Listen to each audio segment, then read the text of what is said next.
क्या अमेरिका सच बोल रहा है या फिर ईरान? आखिर उर्दून के अमेरिकी फौजी अड्डे पर हमले की हकीकत क्या है? और पूरी दुनिया दरअसल इसे समझना चाह रही है, क्योंकि आईआरजीसी की तरफ से जो बड़ा दावा किया जा रहा है कि जो हमला उर्दून पर किया गया है, इसमें अमेरिका को बहुत बड़ा झटका लगा है, अमेरिका को बहुत बड़ा नुकसान उठाना पड़ा है। मशरिक़ वस्ता में जारी कशीदगी एक बार फिर नए मोड़ पर पहुंच गई है। ईरान की पासदाराने इनकलाब यानी आईआरजीसी ने कुछ नई तस्वीरें जारी की हैं और दावा किया है कि इन तस्वीर में उर्दून में मौजूद अमेरिकी फौजी अड्डे को होने वाले नुकसान को देखा जा सकता है। दूसरी जानिब अमेरिकी सेंट्रल कमांड यानी सेंटकॉम इन दावों को मुस्तरद कर रहा है और कह रहा है कि ईरानी हमला मौसर नहीं था। ऐसे में बड़ा सवाल यही है कि आखिर इस हमले की हकीकत क्या है? तो इसे दरअसल तफसील में जाकर समझना होगा, क्योंकि एक तरफ ईरान दावा कर रहा है लेकिन अमेरिका दावे को झुठला रहा है।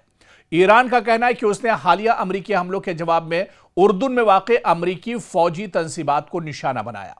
आईआरजीसी की जानिब से जारी की गई तस्वीर में कुछ इमारतों, हैंगर्स और फौजी ढांचे को नुकसान पहुंचा हुआ दिखाया गया है। ईरान का दावा है कि यह तस्वीर इस बात का सबूत है कि इसके मिसाइल और ड्रोन अपने टारगेट तक पहुंचे और अमेरिकी अड्डों को नुकसान पहुंचाया। दूसरी जानिब अमेरिकी सेंटकॉम का मौकफ बिल्कुल इससे मुख्तलिफ है। अमेरिका का कहना है कि इसके फजाई दिफाई निजाम ने बेशतर हमलों को रास्ते में ही नाकाम बना दिया और ईरानी दावे मुबालगा आमेज या प्रोपेगंडे पर मबनी है। अमेरिकी हुकाम के मुताबिक फौजी ऑपरेशंस मामूल के मुताबिक जारी हैं और किसी बड़े नुकसान की तस्दीक नहीं हुई है। लेकिन दिलचस्प बात यह है कि आज़ाद ज़राए से अभी तक इन तस्वीर की मुकम्मल तस्दीक नहीं हो सकी है, यानी न तो यह वाज़े तौर पर साबित हो सका है कि तस्वीर वाकई इसी अमेरिकी अड्डे की है और ना ही यह कि नुकसान किस हद तक हुआ है। यही वजह है कि दोनों ममालिक अपने अपने बयानिए पर कायम हैं। उधर जो एक्सपर्ट हैं या माहिरीन हैं, इनके मुताबिक इस तरह की तस्वीर जारी करने का मकसद सिर्फ फौजी कामयाबी दिखाना नहीं बल्कि नफ्सियाती दबाव बढ़ाना भी है, अपने अवाम का हौसला बुलंद करना और आलमी सतह पर अपना मौकफ मजबूत करना भी होता है। तो आज की जंग सिर्फ मैदान में नहीं बल्कि मालूमात, तस्वीर और बयानिए की जंग भी एक तरह से बन चुकी है। लेकिन माहिरीन ये भी कहते हैं कि अमेरिका क्योंकि दुनिया का सुपर पावर है, एक बड़ी ताकत है, और ईरान अगर उसे इस तरह का झटका देती है या आईआरजीसी उसके तैयारे और उसके मिसाइल और ड्रोन को तबाह करते हैं, तो अमेरिका दरअसल इस तरह की खबरों को छुपा लेता है। अमेरिका नहीं चाहता है कि उसकी तबाही और उसके नुकसान की जो खबरें हैं वो दरअसल दुनिया के सामने आए। इसी वजह से अमेरिका बड़ा प्रोपेगेंडा करता है और अमेरिका झूठ का सहारा लेता है। और यहां पर यह मानकर चलिए कि वाकई में अगर आईआरजीसी के दावे में दम है और अगर यह घटना सच्ची है तो अमेरिका को काबिल जिक्र नुकसान पहुंचा है और इसके खित्ते की सलामती पर भी इसके बहुत दूररस असरात मुरत्तब हो सकते हैं।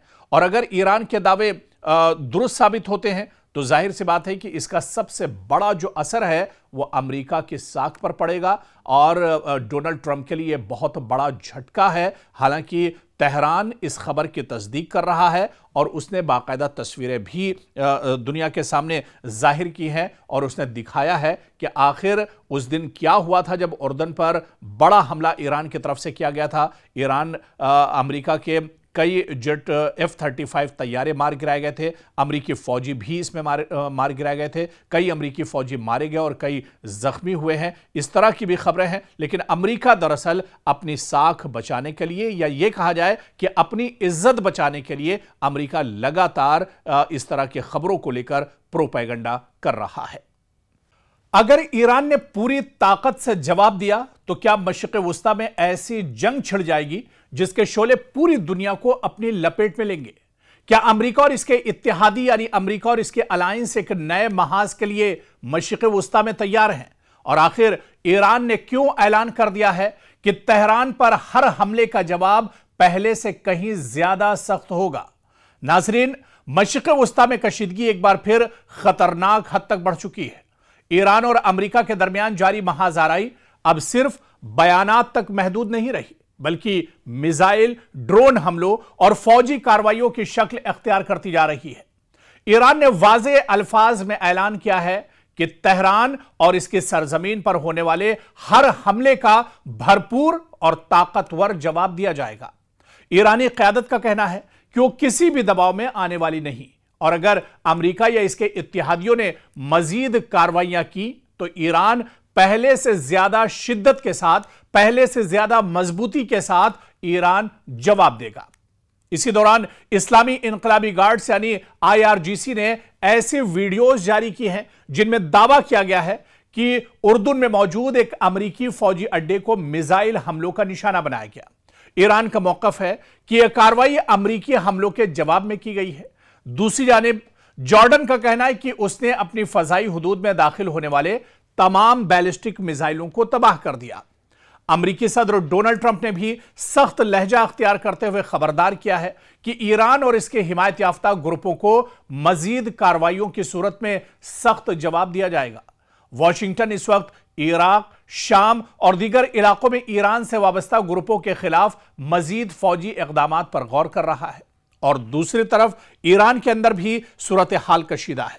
مغربی آذربائیجان کے سرحدی علاقے میں ایک میزائل گرنے کی اطلاع ملی ہے۔ اگرچہ حکام کے مطابق اس میں کوئی جانی نقصان نہیں ہوا ہے، دوسری جانب اسرائیل نے دعویٰ کیا ہے کہ لبنان میں ایران کے حمایت یافتہ حزب اللہ نے ایک اسرائیلی فوجی گاڑی کو ڈرون حملے کا نشانہ بنایا ہے۔ اور صرف یہی نہیں، یمن میں حوثی مجاہدین نے بھی سعودی عرب کے تیل کے مراکز اور باب المندب کے قریب سعودی مفادات سے وابستہ بحری جہازوں پر حملوں کا سلسلہ تیز کر دیا ہے۔ اس کے جواب میں امریکہ اور سعودی عرب نے عراق میں ایران نواز گروپوں کے خلاف مشترکہ فضائی کارروائی کی ہے، جن میں متعدد جنگجوؤں کی ہلاکت کے اطلاعات ہیں۔ تو دوسری جانب ایک اور اہم پیش رفت یہ ہے کہ ایران نے ابنائے ہرمز کے حوالے سے عمان کی مشترکہ نگرانی کی تجویز بھی مسترد کر دی ہے۔ ابنائے ہرمز دراصل دنیا کی توانائی سپلائی کی سب سے اہم گزرگاہوں میں شمار ہوتی ہے، جہاں سے عالمی منڈی میں جانے والے تیل کا بڑا حصہ گزرتا ہے۔ اگر یہی کشیدگی مزید بڑھی یا بحری آمد و رفت متاثر ہوئی تو اس کے اثرات صرف مشرق وسطیٰ تک محدود نہیں رہیں گے، بلکہ پوری دنیا کی معیشت، تیل کی قیمت اور عالمی تجارت پر بھی اس کے اثرات پڑ سکتے ہیں۔ اب سب سے بڑا سوال یہی ہے کہ کیا ایران واقعی اپنی دھمکی پر عمل کرتے ہوئے مزید بڑے حملے کرے گا؟ کیا امریکہ بھی مکمل فوجی کارروائی کی طرف بڑھے گا، یا پھر سفارتی کوششیں اس بحران کو ایک بڑی جنگ میں تبدیل ہونے سے روک سکیں گی؟ فی الحال اتنا ضرور کہا جا سکتا ہے کہ مشرق وسطیٰ ایک انتہائی نازک مرحلے میں داخل ہو چکا ہے۔